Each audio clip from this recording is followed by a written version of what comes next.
Joining us to discuss the ban is founder Ready to Lead Africa. God bless Otubore. Thanks for joining us. God bless. Thank you for having me. I mean, you saw that the statement put out by the federal government about how Twitter activities is undermining the corporate existence of Nigeria, and all the other statements that have followed, whether within the country or outside the country. But let me ask you, I mean, as a young person who runs, who also is a part of the Not Too Young to Run movement, talk to us about what you're hearing from young people about how this ban is affecting them or their businesses. I mean, when you look at the decision, it has not been taken lightly by young Nigerians. Clearly, our businesses, our capacity to express ourselves and engage with the system using the Twitter platform has now been heavily impacted by the decision of the federal government. We cannot talk about the fact that this is received with a lot of disdain by our community and our group.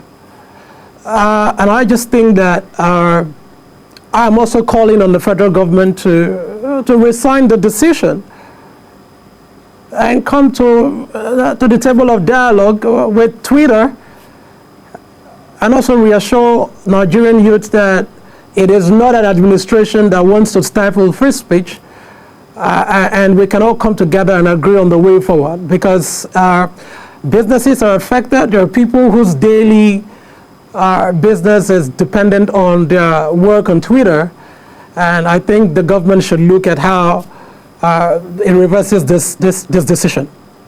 All right, Governor, so Nigeria isn't the first country to ban Twitter. Several countries have done that or suspend Twitter. Countries like Iraq, North Korea have done that, and several other countries. Some other countries have also expressed their maybe not disdain, but some sort of grievances towards Twitter and how it handles tweets that they consider to be insightful, especially for their country, and how that was handled. Do you what does this say to you about the ability of Twitter to regulate itself and that space? Well, when you look at it, go back to the list of the countries that you just mentioned. We don't want to be in any way compared with North Korea on any level. I mean, North Korea is a repressive regime. There's no free speech. Is it Tomashikana? What the name of the other one in Iran?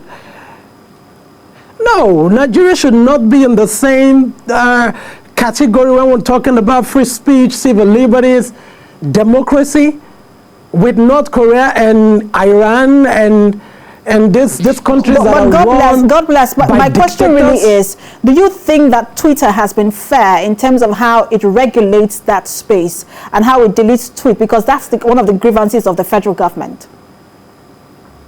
So let me thank you for asking that again. If Twitter has been fair. So the question is this: when the president's tweet, the specific aspect that referred to the whole Civil War thing and the liking to this time, that was what was taken out. When you go back and check, what has also happened is that Twitter has deleted the post of another entity called Nnamdi Kanu that promoted violence. So Twitter itself, that is a US company, we all saw what it did to the former president of the United States. Today, he's no longer on the platform, right? And even Democrats who have violated the rules of Twitter have been dealt with. So whether you say, oh, is Twitter fair or Twitter is not fair, the question is, let us look at, has Twitter ever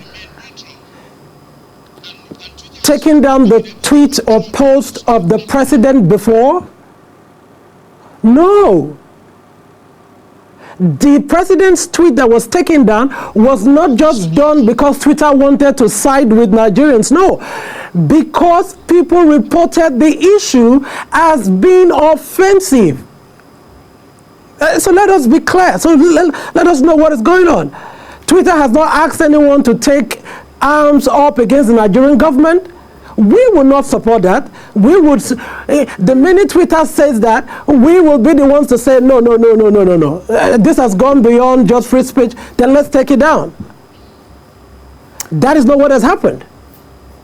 All right, God bless. Some people will react that, say that, look, deleting Nnamdi Kanu's tweet came just after the federal government complained. But there is just a lot to this issue. There is going to be the now the licensing of OTT, which is over the top platforms and social media. We'll see how all of this plays out. Just so much to talk about in terms of this issue. But thanks for talking to us. God bless Otubori. Thank you so much for having me.